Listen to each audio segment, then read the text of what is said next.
Alright, so in this episode, we're gonna talk about Rihanna. So Rihanna released a song, and this is the long-awaited song that people have been waiting to hear from her. And I guess to some extent, we wondered what that song was gonna be. And if you ask me, I think this is the song that's gonna be in Wakanda forever, because it just kind of has that tone to it, and the way that this is kind of set up, it seems like that is the path it's gonna take. So for the record, I do want to say that I am also a little Tens fan. Her song "Higher" is a song that I do like. I do love of Tens. So this leaves me in a very interesting spot in looking at the song, and I'm going to give my opinion on the song, but I'm going to later then talk about this controversy between who should have got this song and why. So, in the long run, I'm doing a lot of information in a very short time, but the song is called "Lift Me," which kind of sounds weird when you think about it, but that Black Panther mask that's on the song, just kind of assume it's Wakanda forever, or whatever the next Black Panther is. It's going to be labeled something Black Panther 2, it might be, but I'm not sure what the actual title of that movie will be called. So I don't want to make it seem that I know what the title's going to be called, because I don't. But we're going to talk about it, and we're going to see what happens. But I think you can kind of tell this is more of like the American versus the UK kind of talk about it, and or the UK versus the States. We're gonna get into this and we're gonna talk about it. So we'll see. Real quick, let's see what responses and we'll get right into it. Hey, it's Kaylee Cuoco for Priceline. Ready to go to your happy place for a happy price? Well, why didn't you say so? Just download the Priceline app right now and save up to 60% on hotels. So whether it's Cousin Kevin's Kazoo Concert in Kansas City, go Kevin, or Becky's Bachelorette Bash in Bermuda, you never have to miss a trip ever again. So download the Priceline app today. Your savings are waiting. Go to your happy place for a happy price. Go to your happy price, Priceline. Okay, so I really can't do this without giving credit to Thames, which I think Thames overall is working on. She's working on Stormy's album, and she's also working on the song with Rihanna, which I think she's trying to see her hand and see what different audiences will do with her song.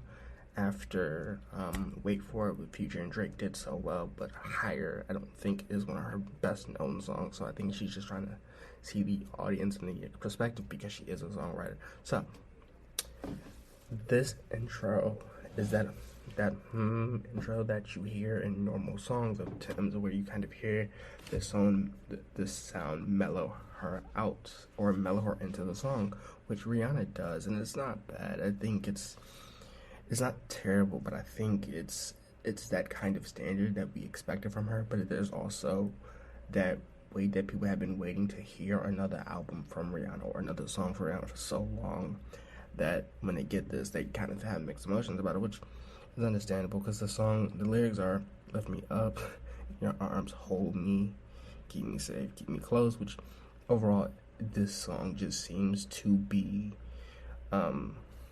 a way to show affection and just to embrace the person that you're in love with, and talk about the steps of falling in love, right? Like there's emotions in making someone fall in love, but I think we slowly get these emotions and we're just like, well, how do we explain them? That's what she says. Be safe and sound. We have to sleep. We have to find love, which makes me wonder who wrote the song when I first heard it anyway. But then it was clarified when Thames posted about it, and I heard it and I was like, this seems like a Thames beat, right? And it sounds like that emotion to the track. And so the track is very it's very atmospheric, right? Like it's very atmospheric, where you kind of hear over the time the song gradually changing. You also hear like this violin or a guitar or an electric guitar, which is at a high key, right? Like it's a high key that's behind like Rihanna's little simple words and every time. And I think Tim's is his background track where they say, "See," she says, "Lift me," and then the back track says, "Lift me," but it sounds more like Tim and it fits the track better.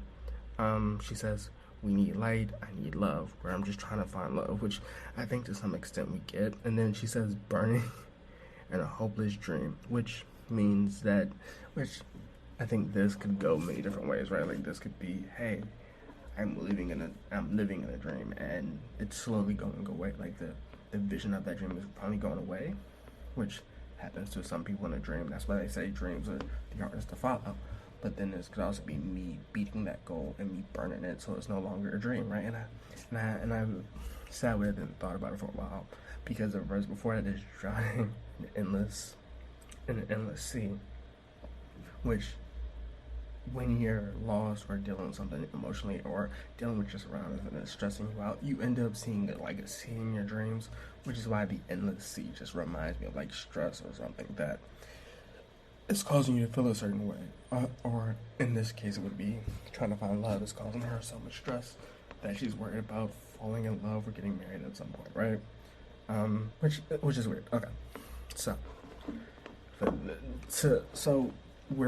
gonna talk about this. Who should have had this track, Tens or Rihanna, right?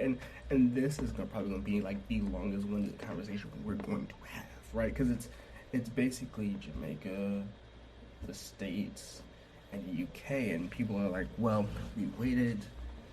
It might be 9 years, right? We waited 9 years for this song, and it does not bring the emotion we thought a Rihanna song would bring, as like when she did a song with Eminem, "Love the Way You Lie." That song is so powerful to so many people when it's produced, right? Or her song with Drake, and it sounds so amazing to hear, right? And I think after these amount of years, people expected an album or a song that was very powerful, right? But we also know Rihanna is dealing with her own. She's dealing with her own kind of emotions, and I know I'm saying her name wrong, but that's what people in the States or in the United States say, because they've been saying it for years. In the interview, she said that they said it wrong, and so she just ran with it. So we run into this situation where and I get it, right? Because I'm a huge fan of Thames. So her saying that she wrote the song for Rihanna, which perfectly makes sense, right? But I think this is Tim's way of experimenting, being experimental in what she can do and what she can't do, right? And I think that's a good way to do it. But I think this track personally, right? It would do wonders with a Tim's kind of feel on this track. Like I think if Tim's was the main focus on this track, the atmosphere would feel so full, like of air, and you wouldn't really be focused on like the minor details, which I do say is it just depends on what kind of listener you are in music, which to some extent I get that it's not always going to be perfect, and it's not going to be a stitched up track, and people have worked for Rihanna before, so I get that. But I think if you ask me overall, right? If you ask me who overall deserves, I have to say Tim's, but I think this was Tim's way of saying, I'm going to experiment what I do and see how an audience will perceive it, right? And to some extent, it did work. In some extent, it didn't work. Like, it did get Tim's talking in the conversation of musicians that, are considered great and that own their crowds. But we wonder, right? Like, we wonder, for example, no ill will towards Neo or anybody, right? But like when Neo writes, right, it's a perspective that a lot of Americans can follow. So there's not really much detail of, oh, well, we don't feel that this track is very powerful or expressive, right? And Tim has a way where she's not very much expressive, but you hear it in her voice. You hear the pain. You hear it through her voice, and I think that's why I feel that way. Is that because Tim's is such an inspirational person in her normal music, that it kind of feels that it just wasn't. It wasn't as powerful as Rihanna doing it. Not saying that Rihanna has a powerful voice, she does, but it's just not the same as a UK Tim's taking over and just powering through that track, right? Like I think you could put higher and sample this, and I think higher would sound better, right? Like that's the thing. And Tim's might have thought that Rihanna had a better voice for it, which she might, right? Like she might, and a lot of people might agree. Yeah, this is the best Rihanna song ever. Rihanna super fans are gonna believe that, and a lot of people are gonna feel that way, right? But I don't know, like, and to some extent, I get why Tim's did it. Is also, hey, I wrote for one of the biggest artists of the time, and one of the songs she released after 9 years was a song I wrote for her, which that holds amazing bragging rights. But I don't know. Like I get it, it's to be experimental, but I don't know because I feel like this could have been another Tim's hit, right? It could have been a hit worldwide, and I don't know. And I think it's because I have high expectations of if you take a 9-year hiatus, I kind of expect something powerful and something very uplifting. And I get it, it's for a movie. You don't want to be too lyrical about it. Have an amazing chorus, amazing verse. You know, you want to have you want to have that chorus that can be played throughout the movie for different things, right? And if the movie took a direction of it, I'm not mad at it, right? I'm not mad at the not mad that the films decided to take a direction and say we need this for the movie. I can't be mad at that. If the soundtrack was meant to be that way, I can't be mad at it. But I do think Tim's probably would have been a better pick for the song. I can't find it because I feel that if Tim's had did this, we would have had higher notes. We had a bigger fluctuation in notes. And I think that's why this song has so much atmosphere to it, because there's so much range you can use in this song. And I don't think Rihanna does it. No offense to Rihanna, but it's a weird thing to listen to and go, oh, Tim's wrote this, because you can hear it. It's that like you can hear it. Like you hear the at the beginning, and you're like, oh, this is Tim's. This is how Tim normally warms himself into a song, right? And I'm like, well, that's not entirely, but we got the outcome of the song. The song I don't necessarily hate, but I don't necessarily like. The song is a 5 out of 10, and it's only because I think Tim's wrote it and Rihanna sung it. Like, it's not bad, and I think I probably would have gave it a listen if it was another artist, but I do think the track would have felt more at home and more full if Tim's did it. And Rihanna is there vocally, but I don't think it's the same emotion.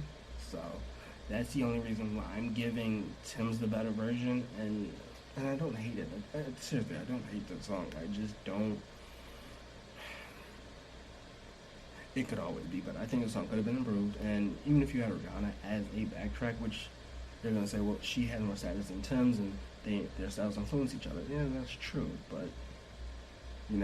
Vocally, I think Tim's has it, and I think that's why this song isn't very, popular to me. Like, it's not very much, oh, this is an amazing song. It's more like, hey, this song's here. No offense to any other women. They're great at what they do, and they're great artists, but I don't know. This debate seemed weird at the very beginning, but then I started thinking about it and playing higher and playing closer and playing other songs like Tim, and I'm just like, yeah, I get what they're saying. I get it. I get it, right? And I'm seriously not right, but that's just kind of the truth. I hope you enjoyed this episode. Just like how I did it, but was it?